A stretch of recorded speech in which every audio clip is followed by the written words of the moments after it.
colleagues from the Egyptian business community. A few of them are like brothers and sisters to me. They've been colleagues for many years. So I extend my warm welcome to them. Actually, yeah, we had to close the registration link 2 days ago because we had so many people who wanted to attend, but we couldn't. For our first technical webinar, we couldn't get so many people in without having an embarrassment kind of thing. So yeah, that's our first webinar venture. Welcome all of you, and let me speak in Arabic. I think Mr. Axel will understand, but most of you will just grab a few words before we start. مساء الخير على حضراتكم، يا رب تكونوا بخير. الويبينار ده زي ما حضراتكم عارفين خاص بالعلاقات الاقتصادية بين مصر وأستراليا، وعندنا النهاردة ممثلين من الحكومة، ممثلين من قطاع الأعمال، البيزنس اسوسيشن الخاصة بأستراليا والمعنية بالعلاقة بين أستراليا وأفريقيا. عايزه اتكلم عن نيو بنفيت بما ان انا بمثلهم النهارده كشركه معنيه بالاستشارات التسويقيه مختصه بالانترناشونال بزنس ديفلوبمنت، وهي اللي عامله هوستنج للويبينار النهارده.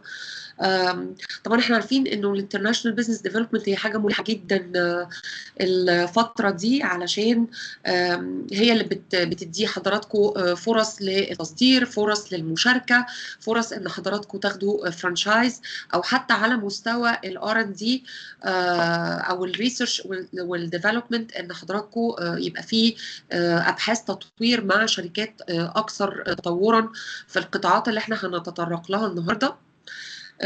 حجم الأعمال اللي بين مصر وأستراليا مش كبير، في فرصة واعدة كبيرة جدا. السفارة المصرية في أستراليا ناس very active. مكتب التمثيل التجاري مش ممثل بمكتب هناك، ولكن هو على اتصال بينا دائم وبيشتغل معنا على طول. فأنا بحب أشكرهم برضو على الدعم الكبير اللي عملوه في الأبحاث المبدئية قبل ما نبتدي ناخد الخطوة دي مع أستراليا. أنا بس عايزة أعرف حضراتكم شوية حاجات خاصة بالقطاعات اللي أعتقد إن هي هتكون يعني مهمة للتركيز عليها بالذات في الأسئلة في الآخر. طبعا قطاع الزراعة ليه فرصة كبيرة جدا مع أستراليا إن شاء الله. الطاقة، السياحة طبعا، التدريب والتعليم، التكستايل، الانسجه، وطبعا السوفت وير وكل الاي تي سيكتور ليه فرص واعده جدا مع دوله استراليا. انا بتعامل معاهم الحقيقه بقالي شهر، وشفت فعلا ان هم ناس اونست، ناس عايزه تشتغل فعلا، وعندهم نيه وطموح ان هم يعملوا اواصر مع افريقيا بشكل كبير جدا، وان شاء الله حضراتكم تبقوا نواه للشغل ده.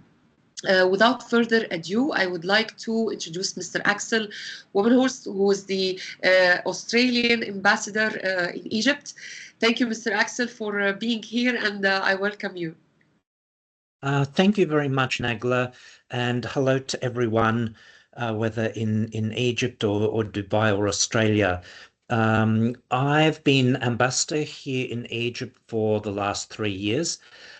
I've got another year to go. And I think it's fair to say that the interest in trade and investment between Egypt and Australia is experiencing a bit of an upturn. So this all started in April when Australia's Governor General, Sam Mostyn, visited Egypt, met with President al-Sisi, and as a result of that, there was a lot of media here in Egypt which quoted President Sisi as saying that Egypt and Australia should do more trade together. And there were some specific areas mentioned, but I think that's really led to an increase in interests in trade. So I have met with the Egyptian Businessmen's Association. I've met with the Egyptian Commercial Service, including in that case with the new benefit agency. So I think really we're building on the momentum of those meetings, and we're looking at what can be achieved in the coming period. So I think, you know, my observation of my time in Egypt is that personal links are very important, and I think an introductory webinar such as this is really a very good start.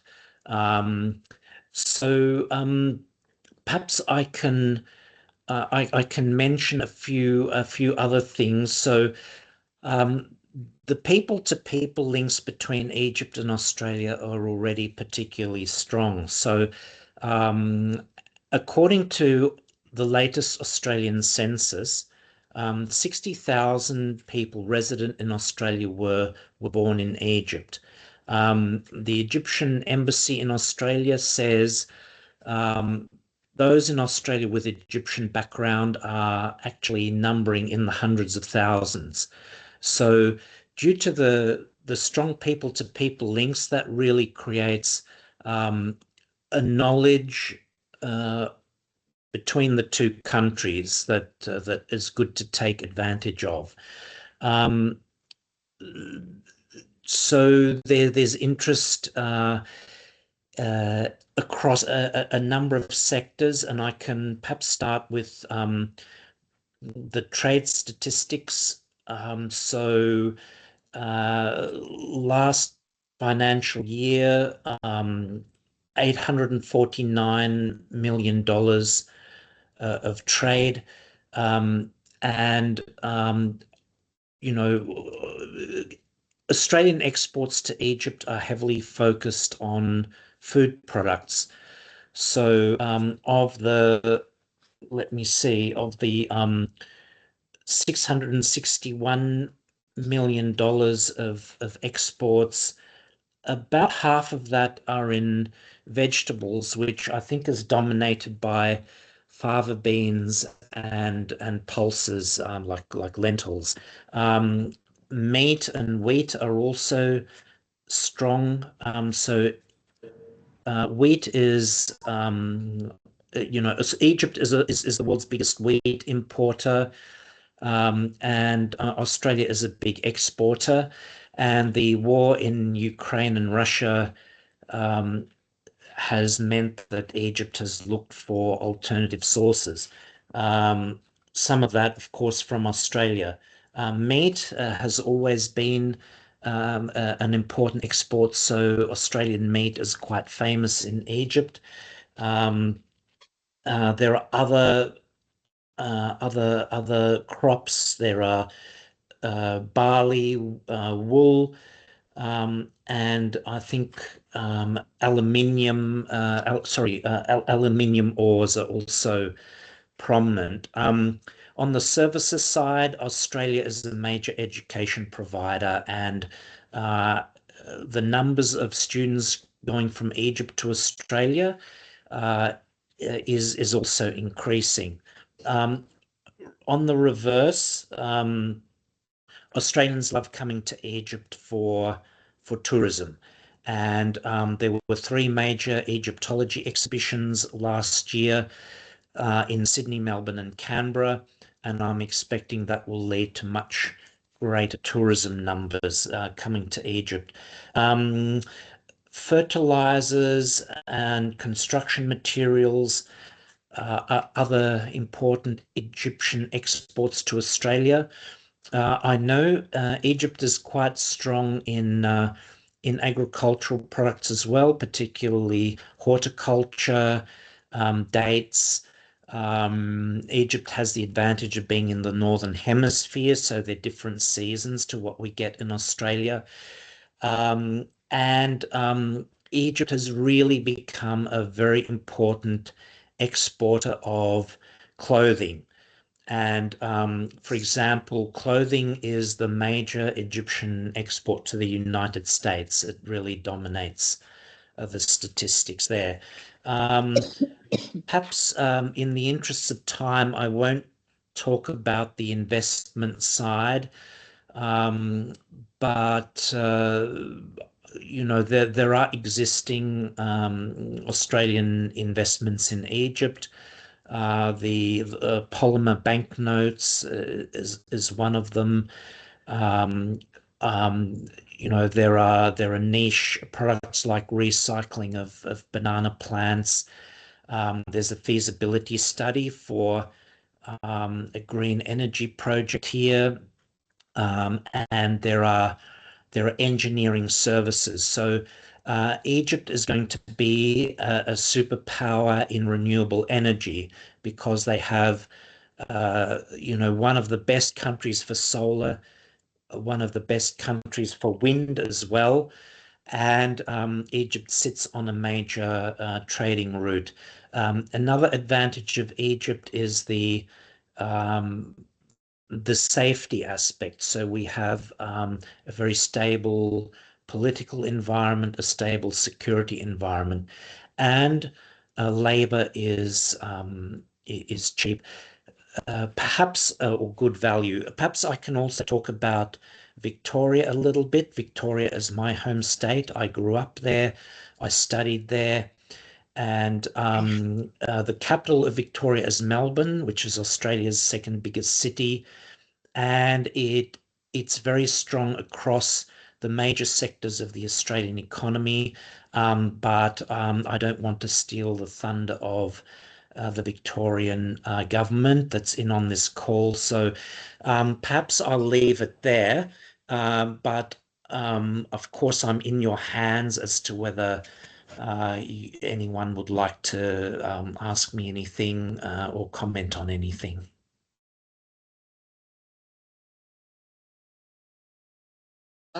Thank you so much, Mr. Axel. This was so informative, and I didn't know you were from the Victorian states. This is new to me, because actually what Mr. Linton and I are doing is actually we're trying to put together a business delegation at the end of October, a small one, visiting the commissioner and Melbourne and yeah, so maybe Linton can talk a little bit about this when he starts. So this is our major focus now. Great, good to hear. And a lot of the exports I mentioned on, let's say, horticulture, they do come from Victoria, and meat as well. So, you know, there are existing links, but, you know, Australia has such a diversified economy, and I would expect that across services, across manufacturing, and agriculture, you can find what you need in Victoria. So I think this is a really good place to start with this seminar. Thank you. With your support, of course. I don't know if I should extend it to any of the audience if they have a question to Mr. Axel before he has to leave, but you're more than welcome, Mr. Axel, to keep logging in because we still have a lot on our agenda today. Certainly. Thank you. Okay, so I would also like to introduce Mr. Linton, Tarisai, and yeah, so you want to talk a little bit about yourself, being the prominent business consultant that you are. Thank you very much, Nagla, and thank you, Your Excellency, for attending the call and for making time to open our inaugural webinar. Yeah, as Nagla said, my name's Linton Tarisai, based in Melbourne, Australia. I'm the CEO of a company called Renstar Group. Renstar Group, you can put us into three pillars. The first pillar is commodities trading. So we trade commodities specifically between Australia, Africa, Europe, and the United States, and China as well. The second pillar is we participate in infrastructure funding projects, specifically in Africa, because there's a lot of growth happening in Africa, so we facilitate infrastructure funding. And the third arm is relating to why we're here today. We facilitate inbound and outbound trade missions between Africa and Australia. So we basically the inbound and outbound trade missions. That's what we do. That's what we facilitate. Yeah,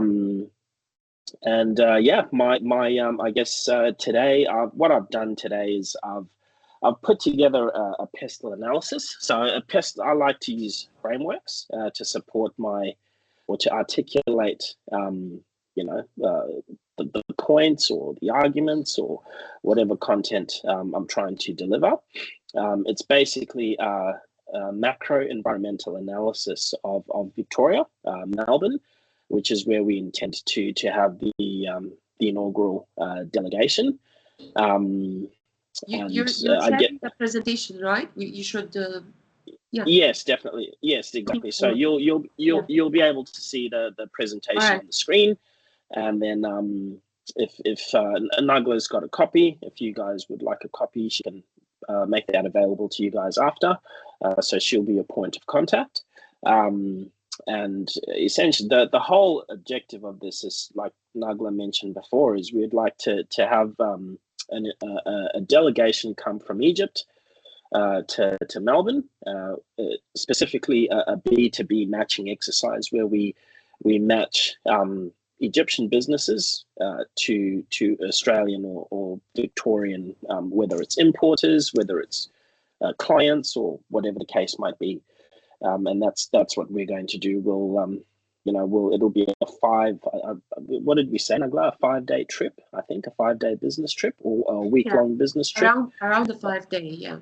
Around 5 days, and we'll have specific. Egypt. It's far to come. So we'll have specific business roundtables, which will be facilitated by the Australia-Africa Chamber of Commerce. And I'm also a committee member on the Australia-Africa Chamber of Commerce, and we've got Margaret here who will speak a little bit more about that.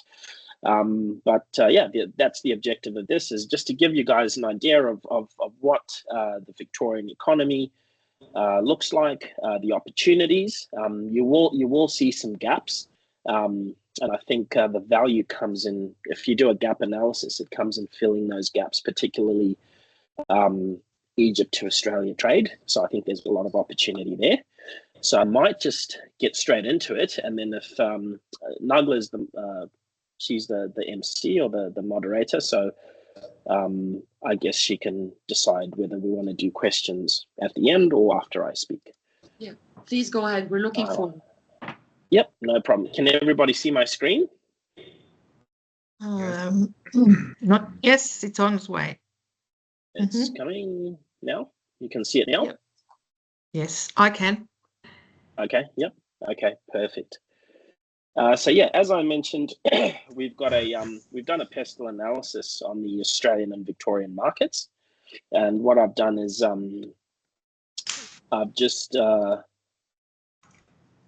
done a basic map of Melbourne that shows you what it looks like. So we're essentially at the bottom of Australia, the southeast coast of Australia, and that's basically the red part is the city of Melbourne, is what Melbourne and its surrounds look like. And I've also done, in terms of the sort of, if you want to differentiate between the different business districts in Melbourne, we've got the central business districts, which is where you've got your finance, you've got your trade, your banking, government. That's in the heart of Melbourne. And then if you look at Carlton, which is in the sort of the inner north suburb of Melbourne, that's your creativity and hospitality. There's a lot of restaurants there, so if you're selling food items, your customers would most likely come from there. Docklands, which is the harbour area, that's your commercial precinct. You'll find like one of the big 4 banks is based there. Then South Bank, we've got our arts and hospitality corridor. We've got the National Gallery of Victoria. Then if you go to the eastern suburbs, which is Bayswater, you've got your suburban commercial centres, so your manufacturing. So when the delegation comes to Melbourne, depending on what their products are, we would generally take them to these areas or other areas that are sort of focused on their products. And then we've got Truganina, which is in the west. The west is it's a rapidly growing industrial precinct. There's a lot of factories and AI manufacturing facilities, being set up over there, and or even where KTL Australia is, which is in Tullamarine. It's an industrial park where there's a lot of warehousing and factory because there's a lot of land. And I'm sure Matt will touch a little bit more on that. So that just gives you a bit of a sense of, of the major business districts and outer suburbs of Melbourne. But we can obviously, once you experience it, it all starts to make sense. Just an overview. So the current bilateral trade performance, I think the ambassador touched on it briefly before. The trade between Egypt and Australia is, I got my information from DFAT. As of last year, it was about $494 million, down from $558 million the year before. We can obviously do a bit more research to find out why the trade was down. Egypt and Australia have seen a significant surge in bilateral trade, and that's obviously, we've got a large Egyptian community, particularly here in Melbourne. There's a big Egyptian community, and obviously, they have an affinity to Egyptian products and so forth. So you'll find that, trade in that area and with that particular demographic is going to increase. The trade balance between Australian exports and Egypt was 380 million during 2024, and Australian imports from Egypt was 66 million. So this is the gap that I was talking about. I think there's a big gap between exports to Egypt and imports from Egypt into Australia, and I think we can focus on that. So the Egyptian business, we'll find out where the gaps are and then maybe target those specific Egyptian businesses to bring their products into Australia. So I found that pretty interesting, actually. Usually with Australia, you'll find that, there's usually a trade surplus, not really a trade deficit. So I think there's a lot of opportunity in that statistic. There's that trade imbalance. There's 6 times more Egyptian imports, than we get from Egypt. So I think there's a large opportunity there. Australia's economy is $2.6 trillion. That's our GDP. And to put that into context, there's only 26 million people in Australia. So there's not a lot of people. That tells you that Australia is, in terms of productivity, we do well in that regard. But Australia is also a high income economy, which would be very attractive to Egyptian businesses, because it means that you guys would most likely get better pricing and better prices for your product, not even taking into consideration the exchange rate. So you'll earn in foreign currency, but you'll get better pricing for your product.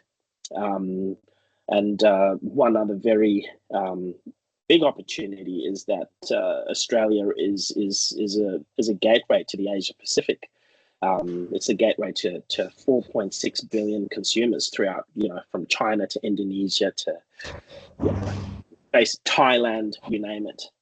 We do a lot of trade with that. So if you've got your products in Australia, there's also potential for it to go into those other markets as well. So the pestle analysis is essentially a political. So the first pillar of the pestle analysis is a political analysis, macro analysis of the political landscape. So in Victoria and in Australia, we've got a stable democracy. There's a strong rule of law. I believe we're probably one of the, we're a democratic nation. In terms of governance, we're very transparent, and our governments are very pro-trade. Given that we're a continent, that's one of the ways that we earn income through trade. So you'll find the Victorian government, even the federal government, they're very pro-trade, which is good for us in this context. we've got, depending on your entry mode into Australia, there'd be incentives provided by the government in some instances for businesses that want to invest into Victoria. Whether you want to set up an actual business here, an office here, there's sometimes incentives. So if that's a mode of entry that you want to look at, we can obviously point you guys in the right direction, and we can assist in that regard.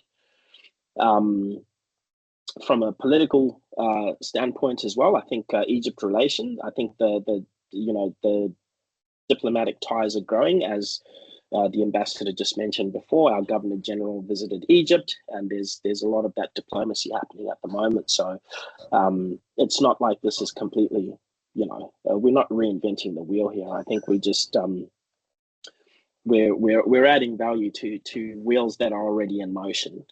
In terms of regulatory frameworks, we've got very streamlined business registration processes here.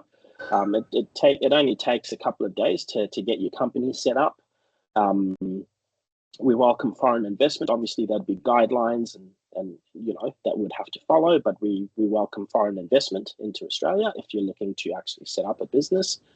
We've got 17 free trade agreements.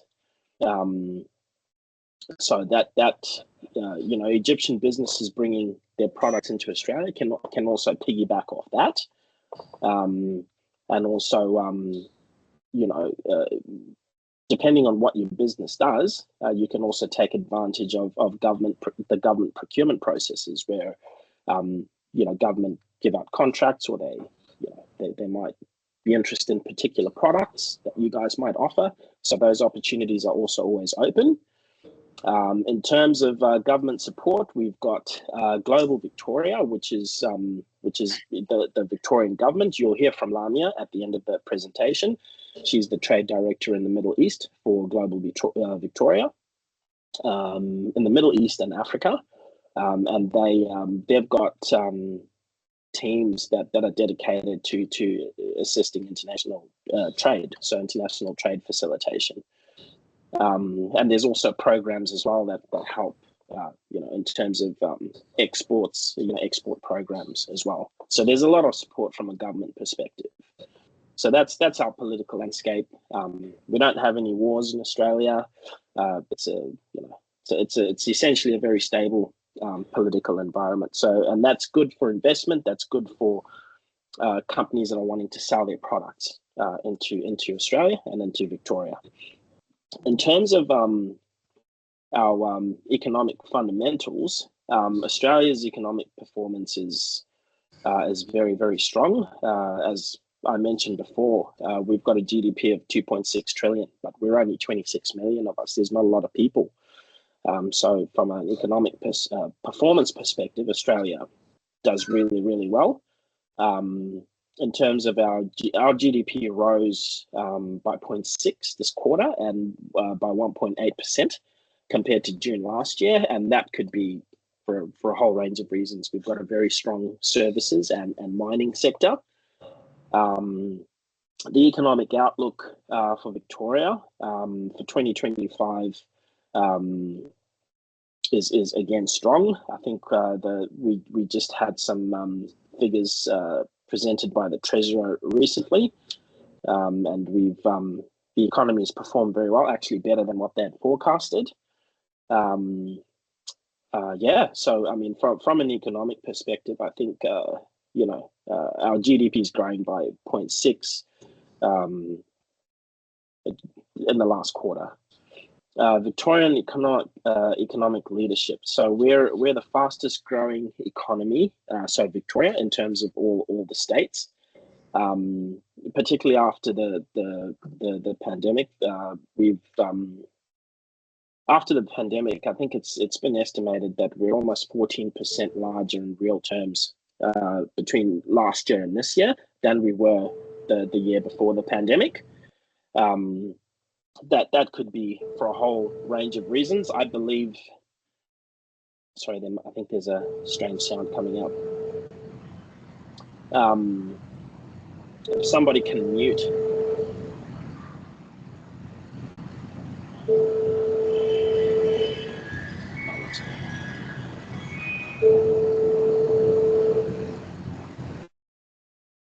Yep, thank you very much.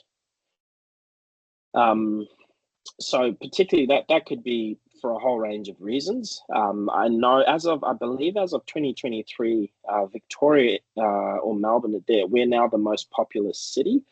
So that growth in the economy could be because people have actually moved into Melbourne. That could be one of the key factors. So key economic indicators for Egyptian businesses is inflation control. So our inflation control mechanisms are very robust. Our inflation was, I think it was 3.6% in March, and then it dropped to 2.4% by December 2024, which was within the target range. So, you know, you're not going to. That basically means that in terms of your products or your services that you're bringing into Melbourne, there's not going to be a lot of fluctuation. There'll be a lot of stability in the pricing. There'll be a lot of stability in in the purchasing patterns as well, and obviously in turn your income. We've got a very strong consumer market. I think the ambassador touched on that before. Australian households consume about $1.9 trillion annually, which is, we spend a lot. Yeah. So that should also give you guys a lot of confidence in terms of, selling your products into the country. And we've got a high disposable income, which is about $52,000. That's the average disposable income per household.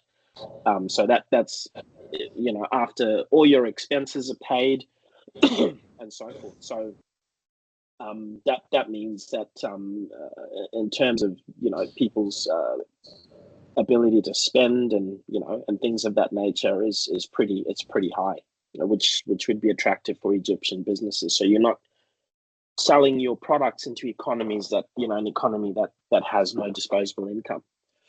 The social factors, in terms of the market demographics in relation to the Egyptian businesses, we've got a multicultural society, and that's something that we pride ourselves in not only in Australia but in Victoria. Victoria is as the ambassador mentioned, it's the food capital of Australia. We've got, on one street, there's a street in the inner eastern suburbs of Melbourne called Bridge Road. There's 80 cuisines just on that one street alone, from 30 different countries or 33 different countries. So, we're quite open to trying different cultural foods and so forth. The other thing that's worth noting, we had this conversation with a couple of businesses not long ago, is that in Australia there's a demand for premium products, because we're a high income consumer, a high income economy. We would be looking for premium products. So if you're a company that sells the linen, the bed linen, the Egyptian cotton is something that we would look at. If you're selling beautiful olives, would want the best quality, which is good for you guys because it means that you guys get top dollar for your product. You're not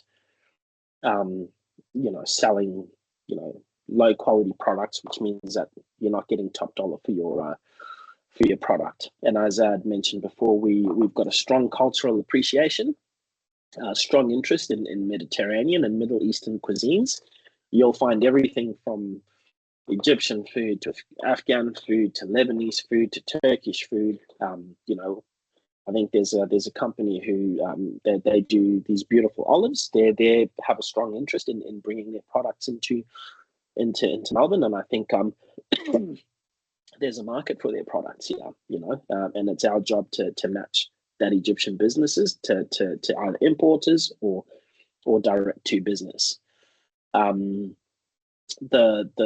The Victorian social environment. So Melbourne UNESCO, I think, said that we were the city of literature. You'll find a lot of libraries in Melbourne and a lot of literature. We've got the National Gallery of Victoria, so we're quite culturally sophisticated, and we've got a very rich food culture, renowned for. We've got the best food, essentially, so we believe. Bringing Egyptian food products. I know you guys make really good olive oil. You guys make, you got the best olive regions and so forth. That's stuff that we would really, really appreciate. I'd mentioned before, you've got a very well-established and amazing Egyptian Australian diaspora community, which would be great. And it's actually a large community, so it would be really good in terms of a market entry strategy. So if we're, in terms of low-hanging fruit, if you use the value effort curve, right, if we're going to bring Egyptian products into Melbourne, we would probably start with that large Egyptian Australian diaspora group. That's the low-hanging fruit, because we would find an immediate market there.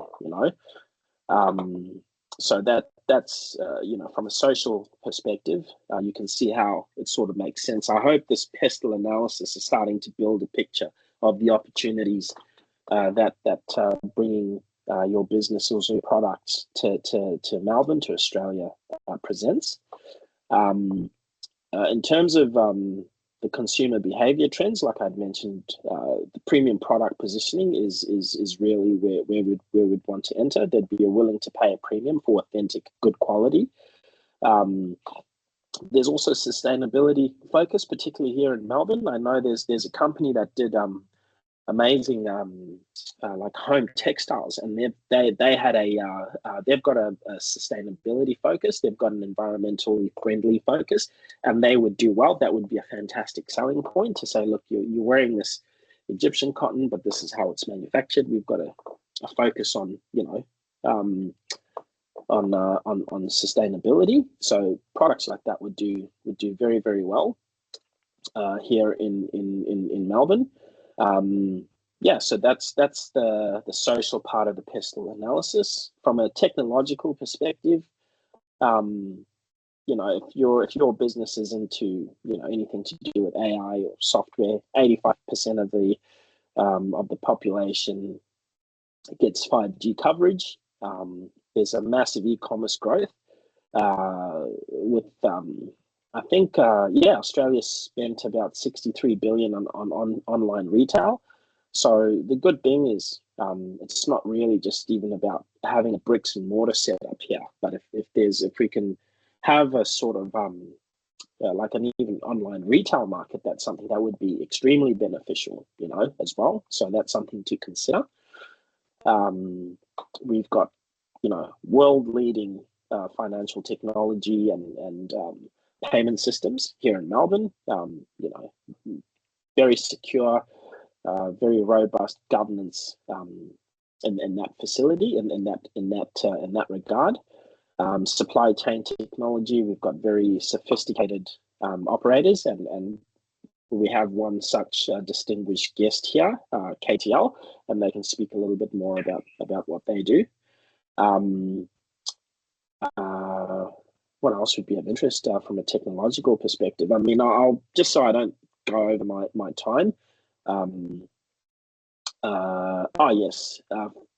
From a Victorian technological perspective, we've got a very strong R&D, so research and development investment. So I think we spent $6.8 billion last year developing, and in terms of research and development, and markets and technology and so forth. The opportunity for Egyptian businesses would be digital marketing platforms, automated logistics, so AI-powered supply chain optimization, custom data and analytics, and also cross-border e-commerce. So this is essentially what we're talking about here. Whether it's it doesn't necessarily need to be a bricks and mortar setup, but if we can have an Egypt Australia e-commerce sort of supply chain setup, then I think there's a lot of opportunity there. Environmental factors, like I said, Australia, we've committed to being carbon neutral by 2050. That there's a strong push from this government. We've got a circular economy. I think it's worth about $23 billion, our circular economy. Sustainable packaging is mandatory. So, we have to consider that if you guys are packaging your olives and things, we want to probably not use plastics. We want to use more recyclable packaging. Those are the sorts of things that you'd want to consider, because that would align more with where Australia and essentially Victoria is heading from a sustainability perspective. I think it was announced recently that, well, this was before the announcement, but I think we were heading for a 50% renewable electricity target by 2030. So as you can see, we've got a strong environmentally friendly focus and sustainability focus. We think there's a lot of opportunity in that regards. We want to do our bit to reduce carbon emissions. So if your business is in the green supply chain, I think there's a lot of opportunity here, particularly in Victoria. Victoria is sort of seen as the green state, not so much Western Australia, where a lot of the mining activity happens, but more so our state here in Victoria. From a legal perspective, I mean, we follow the common law system. There's strong IP laws in protecting brands and innovation, so you don't have to worry about your ideas or your products or things like that being being taken. There's obviously robust. There's protection mechanisms for you essentially here. There's things you can put in place to protect against things like that. I know sometimes people get worried about their ideas or their IPs being stolen. So we've got a very strong legal system that protects against that sort of stuff. We've got very comprehensive but fair consumer rights as well. And we can get into more of this detail as well as you guys start sort of putting your inquiries through. In terms of the market entry opportunities, there's three sectors that we had looked at, and that was the fast-moving consumer goods. The market size for market consumer goods for fast-moving consumer goods is 130 billion annually. So if you're selling, think about any fast-moving consumer goods. It could be biscuits, it could be whatever it is, any consumables. There's a huge opportunity for you here in Australia, and I think we welcome diversity. We welcome competition because it keeps the playing field fair. It keeps prices down. It keeps people honest. It keeps people innovative. So, I think if you're in that demographic, this is not saying that anyone, this is not just limited to these three, but I use these three sectors because this is what we'd sort of targeted. The premium home textiles, I spoke about the company I'd spoken to before. They do luxury home like robes and bedding and linen and luxury home stuff. That's a $4.2 billion per annum industry. So if you can see there's a large opportunity for businesses in these sectors. So technology and software, that's 167 billion, but obviously, with AI, there's a lot more opportunity in that space. So if you're coming up with an innovative product that's going to increase efficiencies, that's going to reduce costs, that's going to give more time to the businesses so they can focus on the things that they want, I think there's a lot of opportunity there as well. Australia is, like I'd mentioned before, Australia is it's the gateway to the Asia Pacific. So I think I touched on it in the summary. I think Australia's got 17 free trade agreements that you can, I guess, right off the back of bringing your products into Australia. Whether you want to sell your products with your label or white label, whatever the case might be, there's a huge opportunity. Melbourne particularly, we've got our Port of Melbourne. We're a good regional distribution hub. There's a lot of imports and exports that come out of Melbourne. We've got world-class ports with some of the best distribution infrastructure, and the team over at KTR Australia are basically part of this world-class infrastructure in terms of import and export facilities. Financial services, we've got the Asian regional headquarters for about 400 multinational companies. So 400 Asian multinational companies have actually set up here. I know there's a company called Singtel that owns one of our telcos here. So there's just a lot of opportunities here in Melbourne. As I'd mentioned, we've got the Port of Melbourne. That's the largest container port. And in terms of so these are the advantages of setting up in Melbourne. So Melbourne and Victoria as a gateway, these are the advantages that we're the large. So if you've got fast-moving consumer goods, you know that you've got a massive port. There's not going to be any holdups at port. We've got a very sophisticated infrastructure that helps goods move in and out as quickly and as efficiently as possible. 60% of Australia's corporate headquarters are here in Melbourne. You talk of your BHPs; they're only about 3 doors down from my office. People don't realise that whenever people think about Australia, they just think about Sydney, but a lot of the corporate headquarters are actually in Melbourne. A lot of the money is actually in Melbourne as well. A lot of the big hedge funds are based here, so that really brings about a lot of economic activity.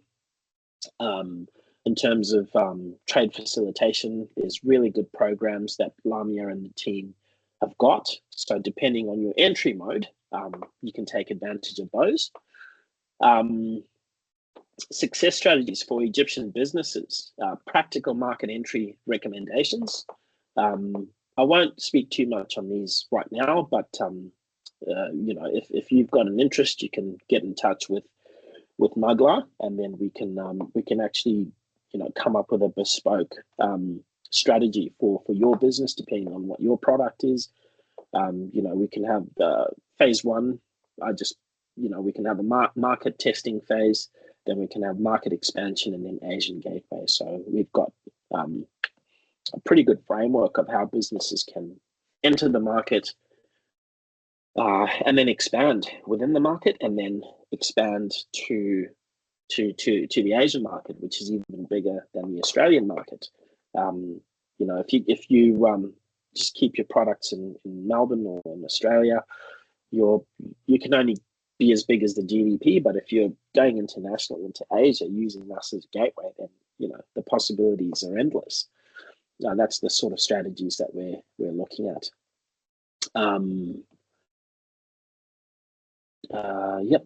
So investment incentives, like I mentioned before, the government do have programs depending on what your mode of entry is, whether it's a joint venture, whether it's actually just physically coming to set up a business in Australia, whether it's just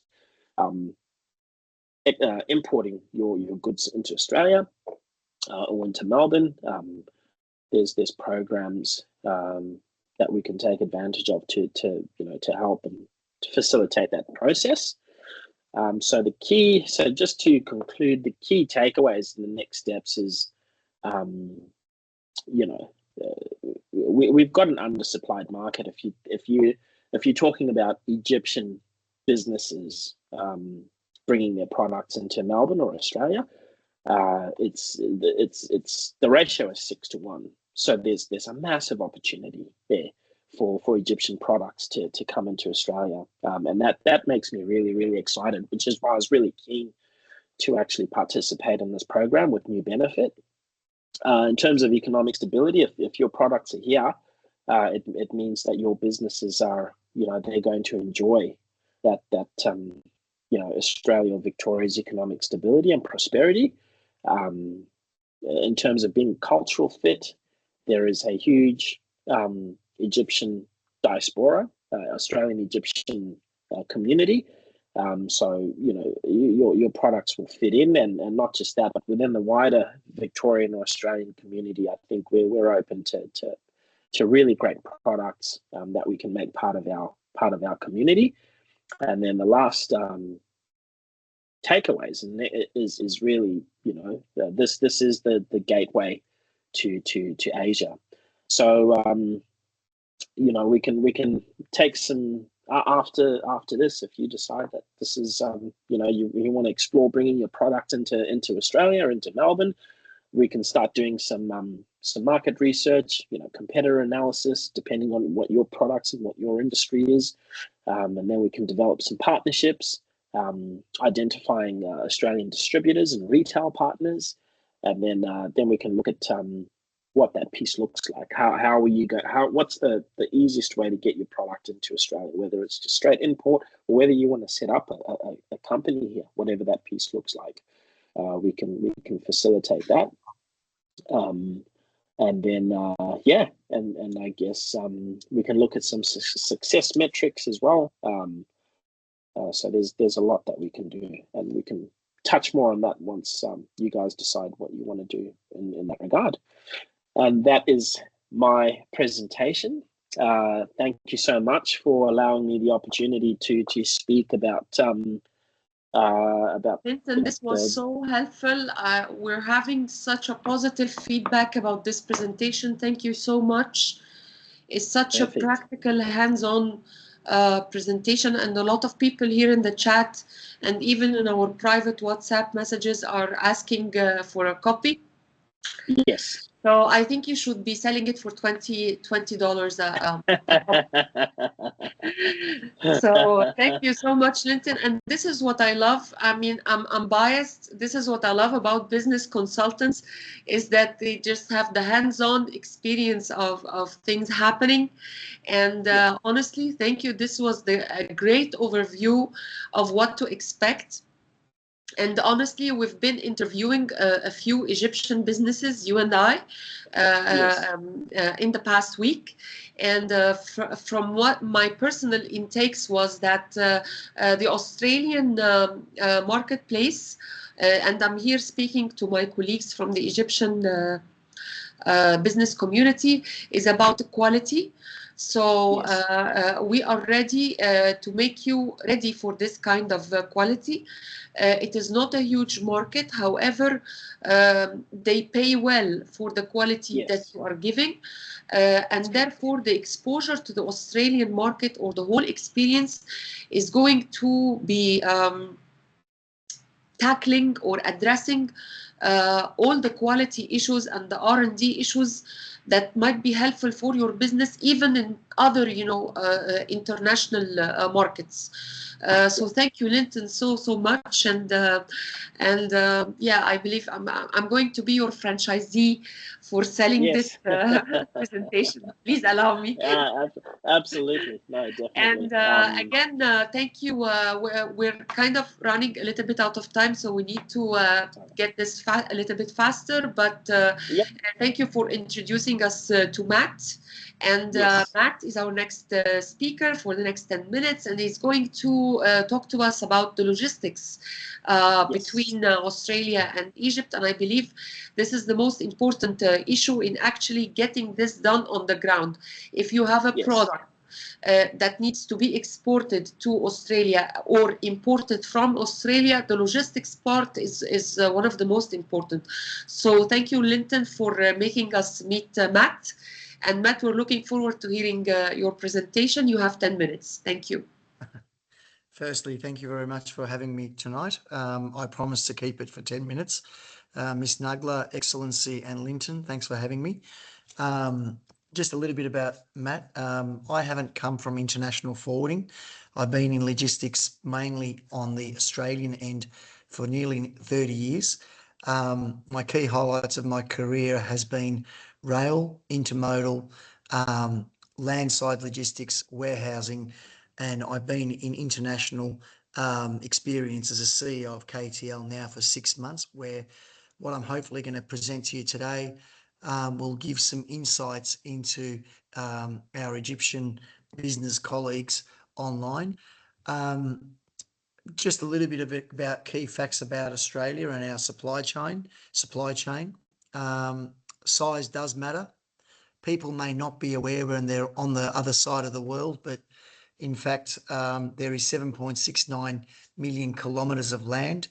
In fact, the European Union is only 4.2. Australia is actually twice as large as the European Union. So when you're talking about supply chain, there is a lot of water between us and Egypt. But when you get to Australia, it's really important to note that 2/3 of the population lives in just 5 cities. Combined, the metropolitan areas of the cities, Sydney, Melbourne, Brisbane, Perth and Adelaide, plus surrounding suburbs, roughly cover 30 to 70,000 kilometres. This is only less than 1% of Australia's land, yet around 85 to 90% population live in those areas. The 5 major ports, definitely I'm a Victorian as well, and a proud one. Melbourne is the largest, where we do 3.2 million TEUs per annum. Sydney, Brisbane, Adelaide and Fremantle. Nationally, we handle around 11 million TEUs. As a country, imports is our lifeline, as we are an island, and we have a very high level of dependency on manufactured goods, machinery and advanced services. Now, I wanted to put this map up here just to also draw some quick little, I wouldn't call it complexities, because that's what we're here to help you with, but just some reflections. We talk about Melbourne and Sydney. You can get to Melbourne and Sydney on rail, or mainly on road. There's 1,000 kilometres. Melbourne to Perth, you've only got 3,468 kilometres. So when you send your valuable goods to Australia, it's really important that you work with partners that you can trust. Why? Because by sending it straight to Australia, Australia is not a small city or a town. There's a lot of kilometres and a lot of distance, and especially with shipping containers coming to Australia, as we all know, you've only got 14 days to actually get them into the country, empty them and get them out of the country. Otherwise, you could end up with a lot of costs. KTL, I'm going to spend probably just 5 minutes to go through that, is a company that is very close to, I would say, Egypt. Why? It was originally incepted in Turkey.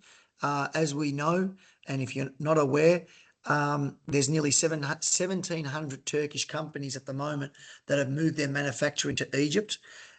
KTL being originally incepted in Istanbul, we have some very good contracts as well as trade negotiations when it comes to shipping air from that region to Australia and to all the ports. Our company's been going strong for 20 years. In fact, globally, we have 33 offices in 13 countries with 900 employees. However, in Australia, the blue building on the right is where our headquarters is, which is in Victoria. We have 43 employees, and our value that we provide is not just international forwarding. It is landside logistics, which means that once you send your containers, your pallets, air or rail, or air or sea, we have got the 20 years of experience in actually handling them. If you need us to store them, we also have that capability.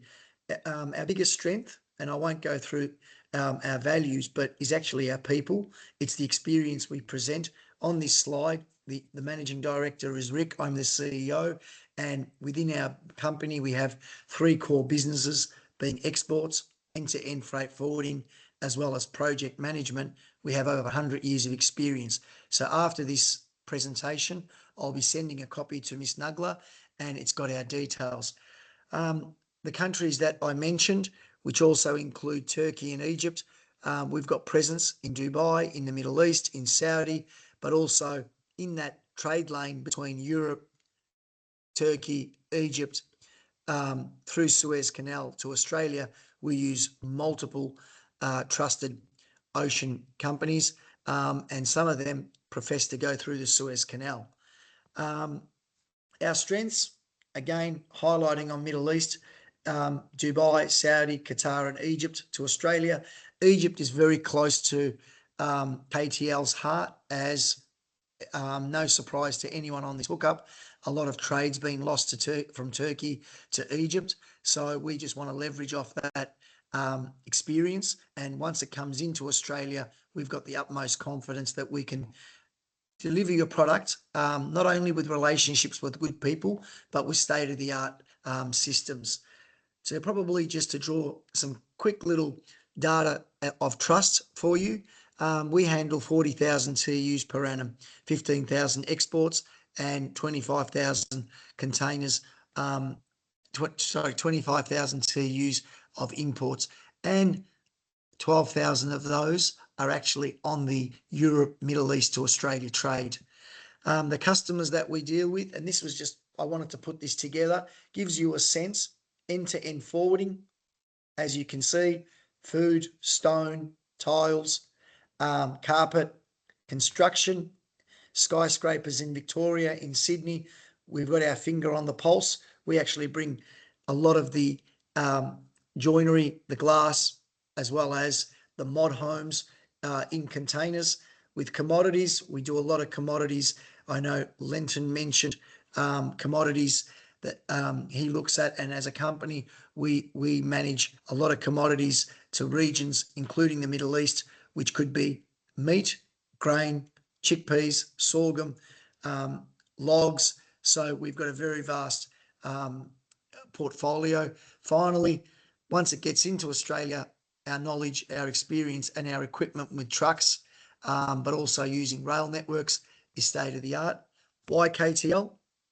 And as I said, I wanted to keep this short today, Ms. Nagel, but mainly just to probably profess to you that apart from just being another logistics provider, we've got experience in Australia, but also our knowledge and experience is very focused towards Egypt, Middle East, into Australia, because we do around 200 TEUs each week out of that region, and we do that with our partners. And when it comes into Australia, we've got full confidence that and experience for 2 decades that we deliver that on time every time. Any questions, people can email me after this. I'll send this to you with our details, and happy to take questions. Thank you so much. This has been very helpful. Like I said, the logistics part is one of the most crucial pillars in getting this done. So thank you so much, Matt. By the way, I was in the morning, I was in a meeting with the EZCAD Association, which is with the Izmir Chamber of Commerce in Turkey. And I love the Turkish business community scene. I love the way they do business. We're both Mediterraneans, so we're very close. And we're looking forward to have you as a gateway to getting this done. Thank you very much for having me, and it's an absolute honour and a pleasure. I did speed talk because I wanted to make sure it was less than 10 minutes, so hopefully I've complied. This is just the gateway. We're just getting started, but we have a very positive vibe. All the people today that has been engaged, Mr. Axel, you, Linton, Margaret, they really want to get this going, and we're really having a very positive vibe between the two business communities, and hopefully we'll get things done very, very soon. So thank you, Matt. Please stay in touch with us. We'll send you the questions, and we'll make sure people get your presentation as well, because I'm sure that the logistics part they have a lot of questions on getting things going. So yes, and especially if there are actual agreements between Australia and Egypt in the logistics part, this facilitates things. And if there are certain restrictions, and one of the things I've learned with Linton along the interviews that we've done lately with Egyptian businesses is that Australia has a very high standard in the logistics part and in getting things on the ground in the Australian market. And this is why they need to be ready in order to have this done smoothly. So definitely we will need your further help in doing this. Thank you, Matt. And the wait is over. The lady's supposed to be first, but we didn't get the chance of doing it. Thank you so much for having this long wait, and I'm so sorry it's not something that I can do. It's okay. It's okay. My presentation, I don't have any PowerPoints or anything. We're just looking forward to hearing from you. I come from a background of business associations as well in Egypt. I was on the board of the Egyptian Junior Business Association. I'm currently with the Egyptian Business Association. I'm on the board of the Digital Economy Division at the Federation of the Egyptian Chambers of Commerce. So I believe so much in what the business associations can do to the business community. And I have a confession to make. The Australian African Association was the most flexible, the most powerful so far in all the communications that we've done. They're such a helpful board, and I'm looking forward to meeting them in person soon, hopefully. So, Margaret, we are the Egyptian Africans, and we are ready to listen to you about your esteemed association. Please go ahead. Right. Well, it'll be just a fairly short one because it is 10:15 here. So the Australian African Chamber of Commerce has been around for about 15 years. Prior to that, there was a business association, just a few minor changes there. We're a national organisation that's dedicated to facilitating trade between Australia and Africa, and providing the best research, networking events and business matching services that we can. We also facilitate trade missions into and out of Africa, and this Egyptian one is going to be a very important one for us before the end of the year. At the AACC, which is Australia Africa, we believe connections and communication are the most important fundamentals to improving and building stronger business relations. So having good communication skills and having good opportunities to meet other people, most important. We have a good website just under Australia Africa Business, our Australia Africa Chamber of Commerce. It's very easy to find. And our website provides updates and reports supporting the 3 pillars that we focus on, which are around advocacy, so promoting our chamber and promoting Africa, and building relations with governments and major companies. So trying to build those international connections at a high level, strategic level. We provide business intelligence across a wide range of sectors, and we also use the business intelligence from the international business chambers. Just recently, we had the World Chamber Congress in Melbourne. We met a lot of very valuable contacts from Africa, some business chambers from across Africa, and I think we made some great contacts there. So when we're looking for in-depth business information from those countries, we can go to those chambers and get that, apart from all the other areas we can get information from. We provide advocacy, so we provide specialist advice for businesses and organisations looking for investment and trade opportunities. So Linton is one of our committee members, so one of those active members who is moving to make these sorts of ideas happen. In going forward, we've got 3 key strategic areas we're working on at the moment. The first one is called Elevate Africa Alliance, where we're working with a number of different organisations to build a pathway for skilled graduates to work in an international market. So Africa's got a very high level of skilled graduates not fulfilling their potential. The other parts of the world have a lot of skilled vacancies. So we'd like to provide a pathway for those 2 ends of business to connect. So the African skilled graduates can stay within Africa and do their work remotely for international organisations. So that we're working with a group of people to try and make that happen and happen very effectively. The other one is we're preparing in-depth reports on investment opportunities in different African countries with a focus at the moment on agriculture. So the first report is just about to be prepared, and we'll promote the report to Australian companies who might look to work and build those business opportunities across Africa. We've got a couple working in Zambia. We've got some potential opportunities for agricultural businesses into Zimbabwe and into Ghana at this point. And the last one is that we're working on a deal room approach where we are working with an organisation which lists a whole lot of opportunities across Africa. So our businesses can actually approach directly through a website, obviously some sort of you have to be members and so forth, but the business opportunities are all identified on the website, and you can go directly in and talk almost immediately to opportunities in different countries in your particular sector. This is sort of the deal room process. There are a number of organisations that have these deal rooms available. We're working with one specifically to focus into Africa business opportunities. Now, on a more practical basis, we provide monthly networking events in Melbourne across different sectors and sometimes with a focus on particular countries.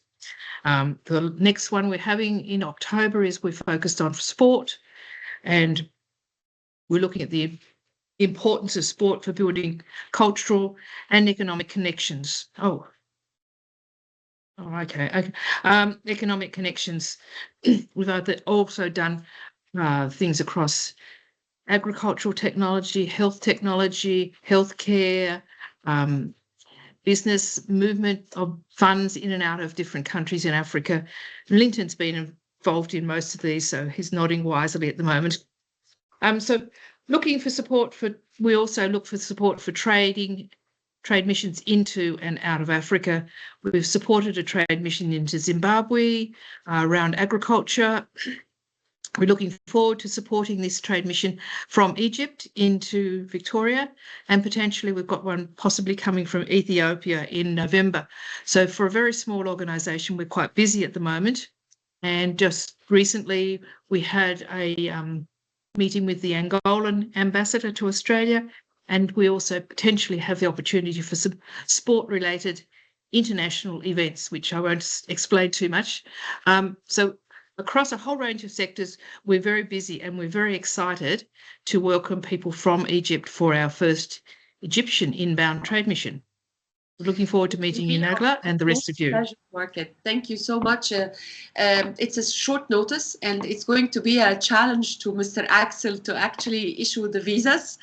But hopefully we're getting our fingers crossed, because we were surprised. We had a nice surprise actually from the commissioner side, with your coordination, of course, that they're extending this invitation by the end of October, which is such a short notice, but we said maybe 4 or 5 representations of the Egyptian business community can make it, and we're still working on it. So looking forward, this has been such a powerful coordination between both of us, and I really, really thank you. And Duncan, of course, please extend my heartfelt thank you for him. Also for being a solid part of this. And part of that inbound mission, of course, is that we can provide letters of invitation for you to submit with the visa applications.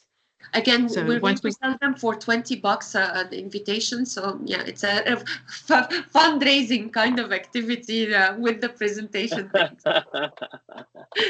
Definitely looking forward to that then. Yeah, and we also extend our invitation because we have the grand opening of the museum, the new Egyptian museum. In November, and actually Duncan was really interested in attending this, so maybe you guys can come over in November also, and we can all host you. It will be our absolute pleasure to do so. So we're going to discuss this shortly. I just want to draw your attention the speakers team that we have a few questions in the chat if you want to prepare to address them before we leave. And now we're preparing one final note from the Victorian government, and I believe the government is a very important pillar to be in our communication and in preparing to do smooth business between Australia and Egypt. Thank you for the African Australian Association also for helping us and coordinate this communication. And I believe now we will listen to a recording from Ms. Lamia from the Victorian government. Maybe our co-organizer. Yeah, here it is. Please. Hello everyone and good afternoon. My name is Lamia Damerje and I am the Trade Director at the Victorian Government Trade and Investment Office based in Dubai, covering the META region. I am very sad that I was not able to join live on this webinar today, but I did want to share a message with you all today in preparation for the upcoming delegation.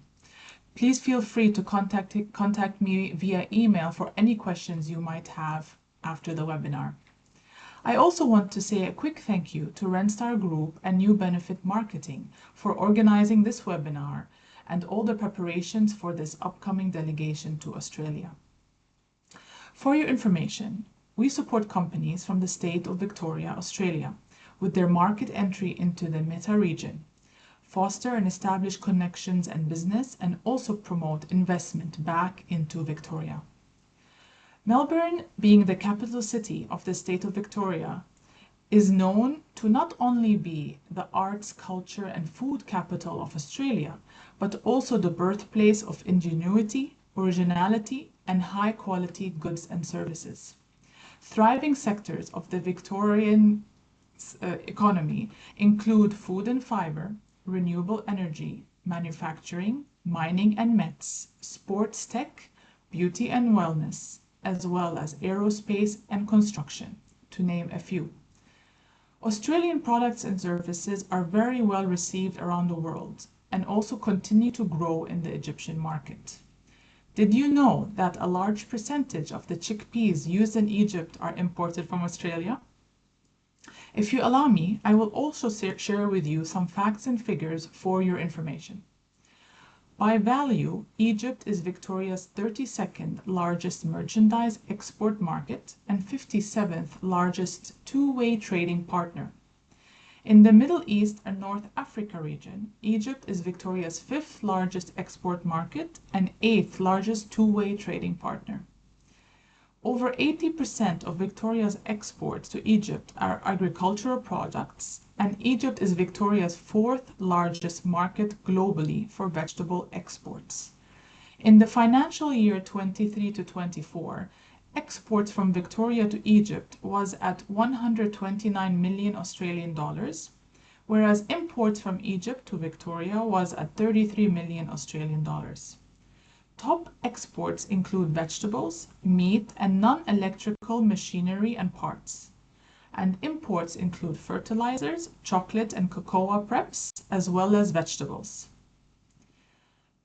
Even though I am only able to give you a short snippet of what Victoria is about and what the important sectors of Victoria, Australia are, please feel free to reach out to me anytime. I'm always ready to have a discussion with you if you feel you would like to learn more. And I do hope that you found this information to be useful and are ready to explore potential two-way trade opportunities with Victoria. We look forward to welcoming you in Melbourne very soon. Thank you.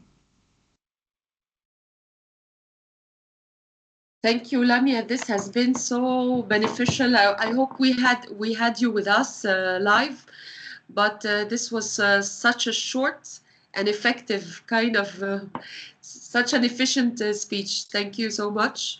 And yes, we are recording this. Some of the people in the chat are saying, are you recording this? Yes, we are.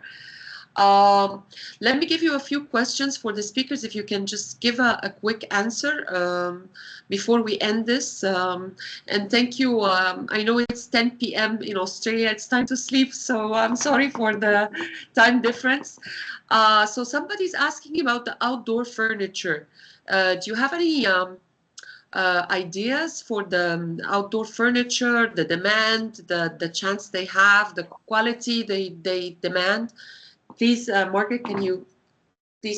I'm just on a very personal level, I think there's quite a big demand for outdoor furniture, because even though we have a lot of outdoor furniture, the climate is such that it doesn't last all that long. So we actually tend to need to buy new stuff reasonably frequently. Don't you agree with that, Linton? Yeah. I would say that, you know, it's not usually a fast-moving consumer good, but, you know, like as Margaret mentioned, there is a high demand. It's part of the Australian lifestyle, you know, even if you don't have a big backyard, but to have some outdoor furniture and, you know, being outdoors is a strong part of our culture. So I think there's a huge market for it. We've got two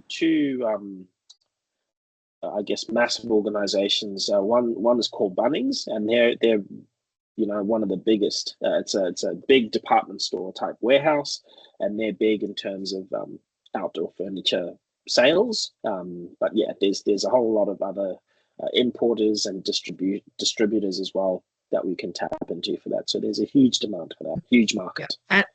And I think there'd be a demand for high quality stuff too, Linton. Absolutely. That has to be high quality. Yeah.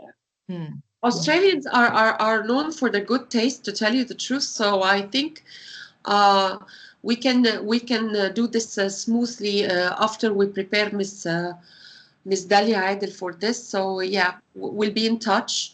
I think we have another question about the software and digital marketing and all this soft copy, you know, soft systems kind of thing.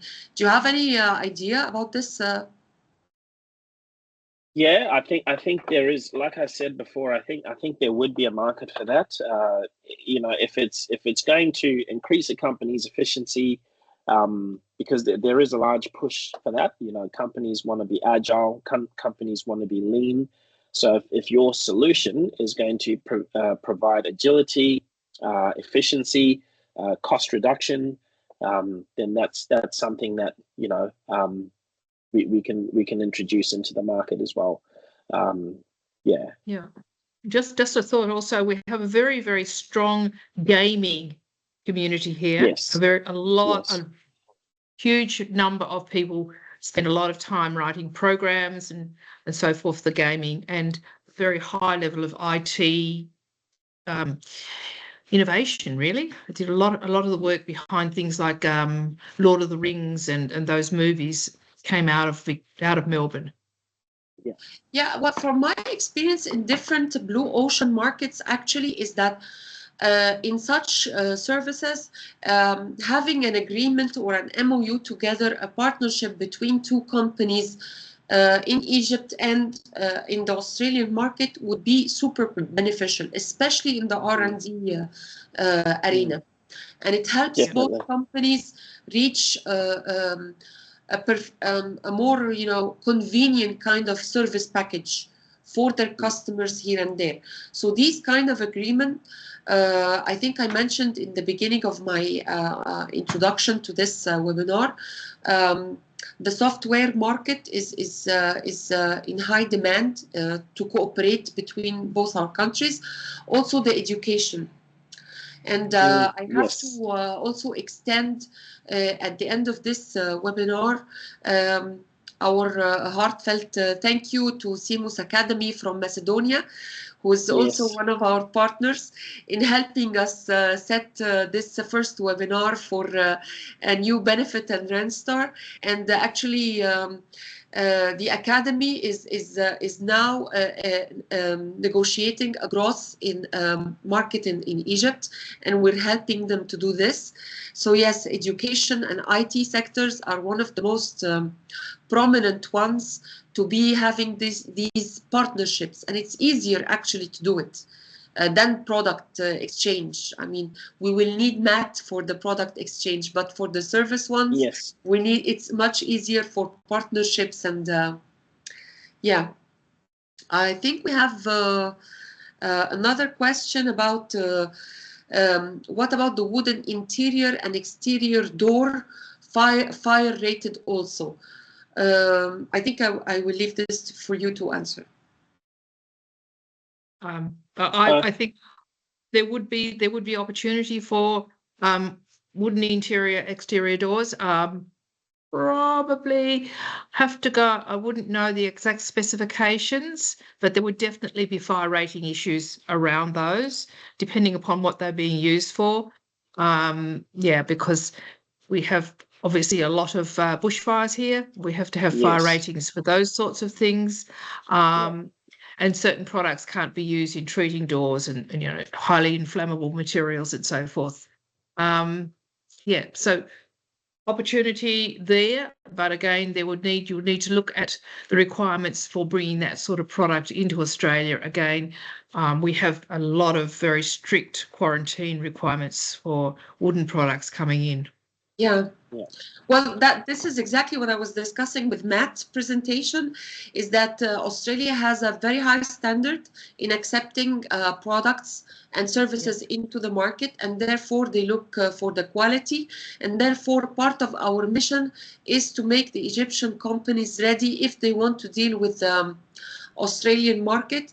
And we have the African Australian Association to help us in training into that. We have Linton as a business consultant in helping us do that. So we have more or less a consortium team to help a good potential Egyptian businesses to do that. And we have one final question, I think, about the dates. There was one question, yeah.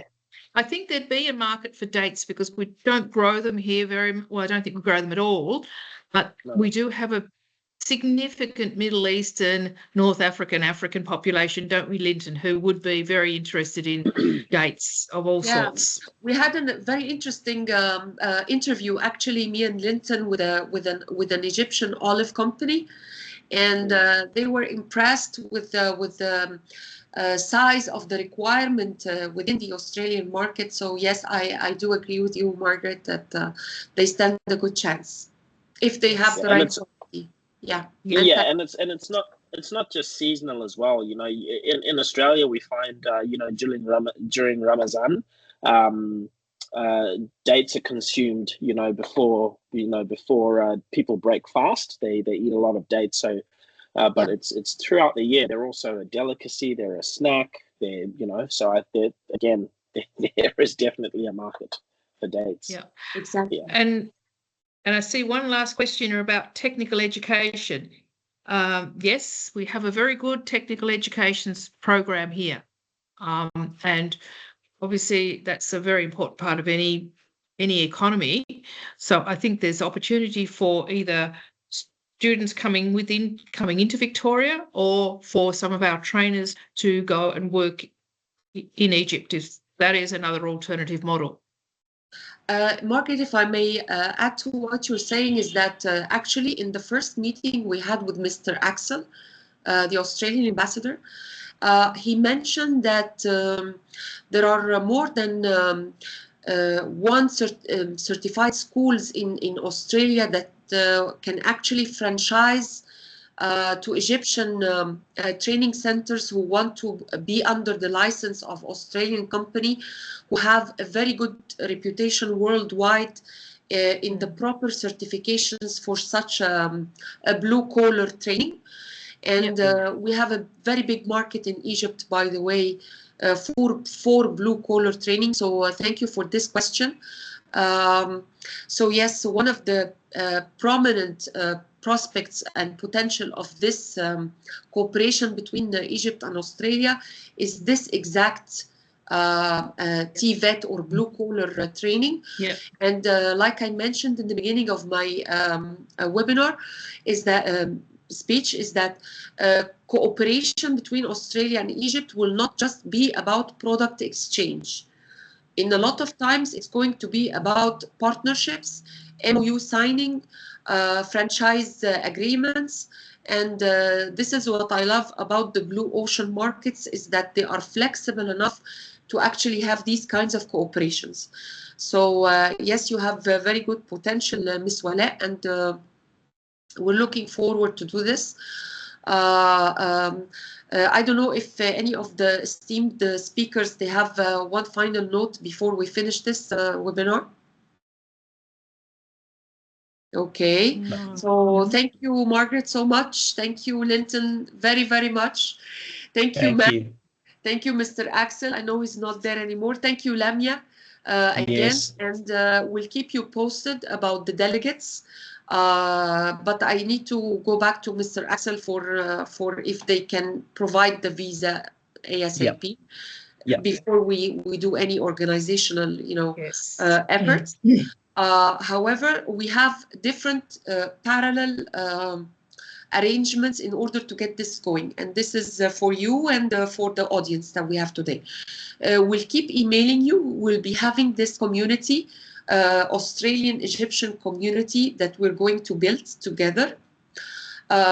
We're always filtering the Egyptian businesses that we think have good potential in actually going through the consulting phase and being in communication, in direct communication with the African Australian Association to get their support as well. I think we're going to organize a webinar soon for vice versa. We're going to be hosting the Egyptian ambassador in Australia and the Egyptian commercial service for the Australian business community who want to know more about the Egyptian market in order also to prepare for a delegation coming to Egypt in November and December. And of course, the Egyptian business community that we have today will be more than welcome to accept this delegation and welcome them into their facilities and therefore facilitate the business transactions that we aspire to have. So thank you so much, everyone. We are very sorry for the 10 p.m. meeting. It's okay. Yeah, maybe next time we'll have a 4 a.m. in our time. Just to compensate for this. It's the end. It's the end of the week. We'll be right. Yeah, we'll be fine. Thank you so much, and please extend my warm greetings for Duncan, for Lamia, for all the people who could not make it by their own today. We'll keep you posted by what happened and the outcome and the feedback from this webinar. Thank you so much, everyone, for your very, very positive contribution. Honestly, we have. If you read the chat, we have so much valuable companies from the Egyptian business community. Thank you all for coming and bearing with us for 1.5 hours. I know this is not usual for the Egyptian community. So yes, thank you so much for us to have gotten your attention for such a long time. And we'll be in touch through email. Like I said, we'll keep you posted on the next steps to come. You'll be part of our community that we're building in the next phase. So for the pickled olives and peppers, we've already mentioned that. Yes, you have a very good opportunity, Mr. Fatih. Yeah. So thank you, everyone. Have a good night. Australian. Thank you, everyone. And okay, good night. You posted. Have a good day. Thank you for colleagues from the Egyptian community. Thank you for CMUS Academy. We'll see you soon. Thank you, everybody. Thank you so much for your time. Bye. Have a great day. Bye. Thank you, Margaret. Thanks, Nagla. Bye, Thank everyone. you, Lee. Bye. Bye. See you. Bye.